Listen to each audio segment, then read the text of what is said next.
కడప గడపలో రెండో రోజు మహానాడు కార్యక్రమం జరుగుతుంది. అయితే AP state spokesperson BTech Ravi మనతో ఉన్నారు. సార్ చెప్పండి, ఈరోజు మీ జిల్లాలో మహానాడు కార్యక్రమం జరుగుతుంది, ఎలా ఉంది?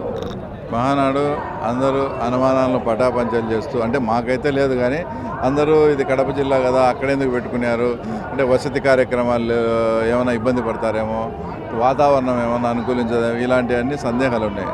అలాంటివి ఏమి లేకుండా బ్రహ్మాండంగా మీరే చూస్తున్నారు.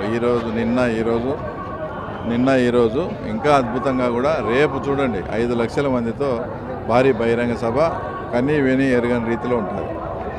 ఇక్కడ జరుగుతున్న మహానాడులో ప్రత్యేకంగా యువతకి పెద్దపీట వేసే విధంగా తీర్మానాలు చేస్తూ ముందుకెళ్తున్నారు. కొత్తగా అధినాయకత్వం వచ్చే ఛాన్స్ ఉందని చెప్తూ ఉన్నారు. గతంలో యువగలం పాదయాత్రలో కూడా చూసాం, నారా లోకేషే రానున్న రోజుల్లో మొత్తం లీడ్ చేసే విధంగా వెళ్తున్నారని చెప్తున్నారు.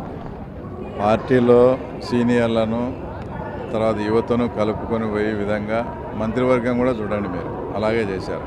యువగలంలో ఏదైతే లోకేష్ బాబు గారు చెప్పారో యువతకు ప్రాధాన్యత ఇస్తామని టికెట్ల కేటాయింపులో కూడా అలాగే జరిగింది.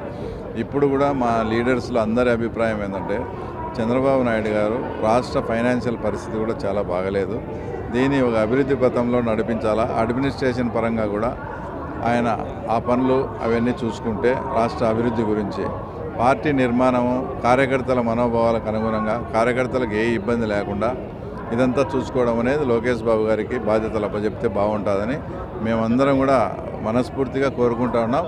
ఆయన వర్కింగ్ ప్రెసిడెంట్ అయినా కానీ జాతీయ అధ్యక్షుడైనా కానీ మేమందరం కూడా మనస్ఫూర్తిగా దాన్ని స్వాగతించేందుకు పార్టీ అంతా రెడీగా ఉంది. వైఎస్ఆర్ జిల్లా పేరును మార్చి వైఎస్ఆర్ కడపగా మార్చారు. అయితే ఎన్టీఆర్ జిల్లాను కూడా మార్చాలి అని చెప్పి వైసీపీ నుండి వస్తున్నటువంటి వాయిస్ మీరేమంటారు? అది మాకు తెలియదు కానీ ఇక్కడ మా ప్రాంతం వరకు కడప అనేది ఒక హిస్టారికల్ నేమ్, ఎప్పటి నుంచో మహానాడు జరిగే సమయంలోనే జిల్లా పేరు మార్చాల్సిన అవసరం ఏముంది? ఇది ముందు నుంచి ప్రాసెస్లో ఉంది. నిన్న జీవో వచ్చింది. దేవుని గడప అనేది కడప, తిరుపతికి పోయేటప్పుడు ఒక గడప లాంటిది అనేది కడప.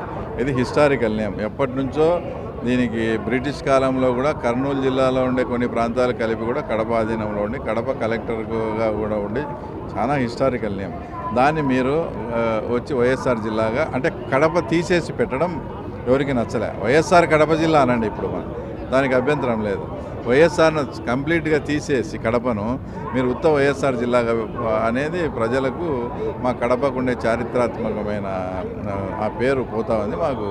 మేము ఎప్పుడు బయటికి పోతే కూడా కడప వాసులం అని చెప్పుకోవాలి, కానీ వైఎస్ఆర్ జిల్లా అని చెప్పుకునేదానికి మాకు ఇబ్బంది పడే పరిస్థితులు ఉన్నాయి. కాబట్టి అది ఏం పెద్ద కాదు. ఆ ఎన్టీఆర్ జిల్లా అనేది సారు వాళ్ళు చూసుకోవాలి.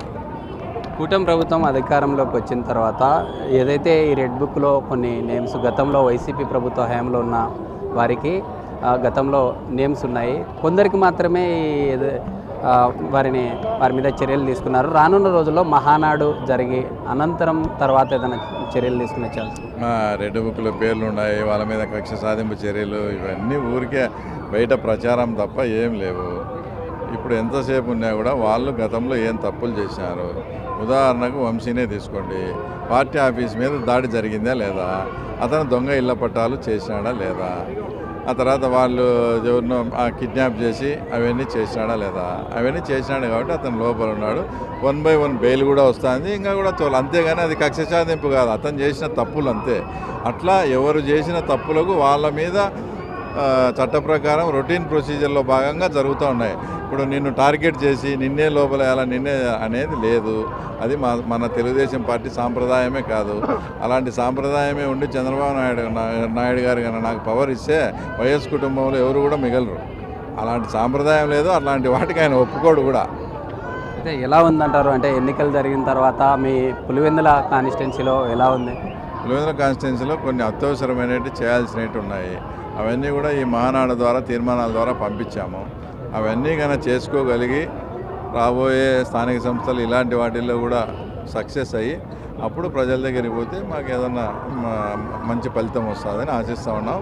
దానికి ముఖ్యమంత్రి లోకేష్ బాబు గారి సహాయ సహకారాలు ఉన్నాయి కాబట్టి ఎప్పటి నుంచో రొటీన్గా పులివెందులు అంటానే జగన్మోహన్ రెడ్డి అనేది కాకుండా బీటెక్ రవి గారి దగ్గరికి పోతే కూడా పనులు అవుతాయి. బీటెక్ రవి కూడా ప్రజలతో పనులు చేయించడానికి రెడీగా ఉన్నాడని ఇప్పుడు ఆ వాతావరణం వచ్చింది కాబట్టి సక్సెస్ అవుతామని. గత 5 సంవత్సరాలు బీటెక్ రవికి కూడా చాలా ఎక్కువగా ఇబ్బందులకు గురి చేశారు. బీటెక్ రవికి కూడా ఏదైనా రెడ్ బుక్ అలాంటిది ఏదైనా ఉందంటారా? మాకు అలాంటివి ఏమి లేవు, అవసరం కూడా మాకు లేదు.